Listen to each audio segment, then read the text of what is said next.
अस्सलाम वालेकुम स्टूडेंट। आज का जो हमारा नेक्स्ट टॉपिक है, ठीक है, वो है importance of organic compounds.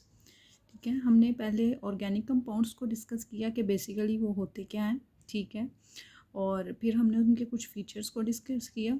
Next अब हम ये देखते हैं कि इनकी जो हमारी लाइफ के अंदर या हमारे इन्वायरमेंट के अंदर, ठीक है, किस तरह ये रोल प्ले करते हैं।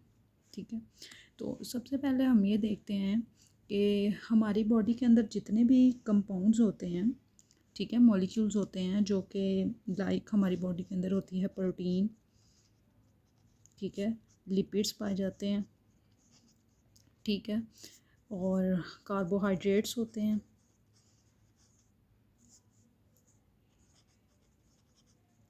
ठीक है, जो वाइटामिन्स प्रेजेंट होते हैं, ठीक है, न्यूक्लिक एसिड प्रेजेंट्स होते हैं जो कि डीएनए के स्ट्रक्चर में प्रेजेंट होते हैं। ठीक है, तो ये सारे जो हमारी बॉडी के अंदर ये जो कंपाउंड्स पाए जाते हैं, ठीक है, ये सब के सब ऑर्गेनिक इन नेचर है।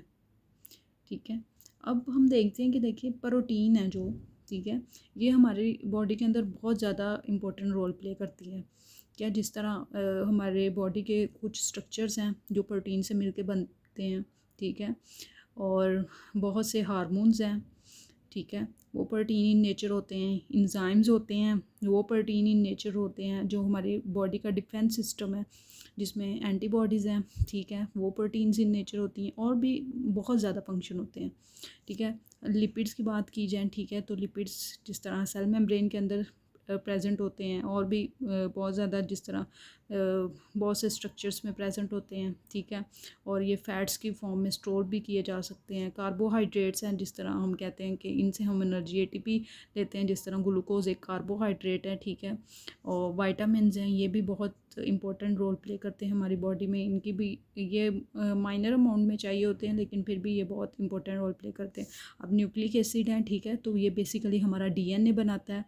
तो डीएनए जो जिस तरह हमारे जितना भी बॉडी का कंट्रोल है, जो कुछ भी है न्यूक्लियस के अंदर डीएनए, वो डीएनए में जीन सब कंट्रोल करते हैं, वो न्यूक्लिक एसिड से ही मिलके बने होते हैं। ठीक है, तो ये सारे क्या हैं, ये ऑर्गेनिक कंपाउंड्स हैं। ठीक है, तो ये हमारी बॉडी के अंदर प्रेजेंट होते हैं। उसके अलावा हम कहते हैं कि अब देखिए जब इनके अंदर कोई भी रिएक्शंस होगा, कार्बोहाइड्रेट जिस तरह ग्लूकोज है उसकी ब्रेकडाउन होती है, ठीक है, तो हमें क्या मिलता है, हमें एटीपी मिलती है। ठीक है, अब वो जो एटीपी मिल रही है वो एनर्जी के लिए हम यूज़ करते हैं, ठीक है, वो हमारी बॉडी के अंदर काम करती है। ठीक है, तो जितने भी हमारी बॉडी के अंदर मेटाबॉलिज्म रिएक्शंस हो रहे होते हैं, वो सारे के सारे क्या हैं, वो ऑर्गेनिक रिएक्शंस हैं। ठीक है, तो एक तो इसकी ये इम्पोर्टेंस हो गई। ठीक है, नेक्स्ट हम डिस्कस करते हैं कि जिस तरह हमारी हम फूड के अंदर, ये जाहिर सी बात है, ये जितने भी कंपाउंड्स हमारी बॉडी के अंदर अंदर आते हैं, इनमें जिस तरह अब हम कार्बोहाइड्रेट की बात करते हैं, ग्लूकोज, तो कार्बोहाइड्रेट प्रोटीन ये हम फूड की फॉर्म में खाते हैं। ठीक है, तो फूड के अंदर भी क्या होते हैं, ये ऑर्गेनिक कंपाउंड्स जो होते हैं फूड की फॉर्म में हम खाते हैं, तो ये हमारी बॉडी के अंदर जाते हैं। ठीक है, फूड के बाद हम बात करते हैं कि मेडिसन्स। अब हमें पता है कि जो मेडिसन्स हम यूज़ करते हैं डिजीज़ के लिए, ठीक है, वो भी उनके अंदर भी ऑर्गेनिक कंपाउंड्स होते हैं। ठीक है, उनके मेडिसिन की यूजेज में भी इनका बहुत इंपॉर्टेंट रोल है।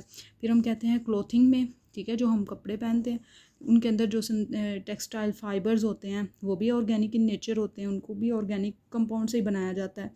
ठीक है, उसके बाद अगर हम बात करें इंडस्ट्री के हिसाब से, तो इंडस्ट्री में जिस तरह हम कहते हैं, अब जिस तरह प्लास्टिक है हमारे रेगुलर यूज़ में बहुत ज़्यादा आता है, ठीक है, प्लास्टिक की बहुत सी चीज़ें होती हैं जो हमारे घरों में यूज़ होती हैं, ठीक है, वो जो है वो ऑर्गेनिक कंपाउंड से तैयार किए जाते हैं। ठीक है, उसके बाद पेंट्स होते हैं जो हमारे घरों में किए जाते हैं। ठीक है, जो हैं फर्टिलाइज़र्स हैं जो खेतों में यूज़ की जाती हैं। ठीक है, और ये आपको पता है कि फर्टिलाइज़र्स कितनी ज़्यादा जो है वो यील्ड को बढ़ाती हैं। ठीक है, उसके बाद पेस्टिसाइड्स यूज़ किए जाते हैं जो कि फसलों की बीमारियों के लिए यूज़ किए जाते हैं, कि पेस्टिसाइड्स जो हैं वो यील्ड को रिड्यूस ना, जो पेट्स हैं वो रिड्यूस ना करें, तो इसलिए हम इनको पेस्टिसाइड्स यूज़ होते हैं। देन हम बात करते हैं कि डिटर्जेंट्स यूज़ होते हैं। ठीक है, जो हम घरों में यूज़ करते हैं कपड़े धोने के लिए, वॉशिंग पर्पसेस के लिए डिटर्जेंट होते हैं। ठीक है, कॉस्मेटिक्स का होता है जो हम यूज़ करते हैं फॉर फेशियल केयर और एनी अदर पर्पसेस। ठीक है, स्किन के लिए यूज़ करते हैं। उसके बाद हम डाइज़ जो होते हैं, जो कलर्स होते हैं, ठीक है, वो यूज़ किए जाते हैं। जैसे कि अब इंडस्ट्री में कलर यूज़ किए जाए, डाइज़ यूज़ किए जाते हैं for colouring of clothes and different purposes. ठीक है, तो ये सब जो हैं ये सब किस में आते हैं, ये इम्पोर्टेंस ऑफ ऑर्गेनिक कंपाउंड्स में आती हैं ये सारी चीज़ें।